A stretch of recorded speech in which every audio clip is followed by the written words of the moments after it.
غسل میں 3 فرائض ہیں۔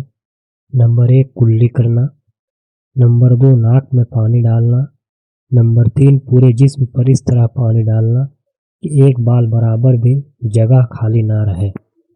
غسل خانے میں داخل ہوتے وقت اپنے پاک ہونے کی نیت کر لے کہ میں اس کے ذریعہ سے عبادت کرنے کے لائق بن جاؤں جو غسل کے بغیر ممکن نہیں تھا۔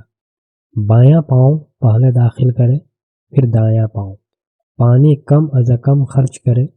غسل کرنے کا طریقہ یہ ہے: پہلے دونوں ہاتھ ٹخنوں تک 3 مرتبہ دھوئے، پھر بدن پر جس جگہ کوئی ناپاکی لگی ہو تو اس کو صاف کرے، پھر آگے اور پیچھے کی شرمگاہ کو دھوئے، پھر وضو کرے، پھر سر پر، پھر دائیں پھر بائیں جانب سے بدن پر پانی بہائے اور پورے بدن کو ملے۔ غسل کرنے کے بعد بدن کو کبھی کپڑے سے پوچھنا بھی آپ صلی اللہ علیہ وسلم سے ثابت ہے اور کبھی نہ پوچھنا بھی۔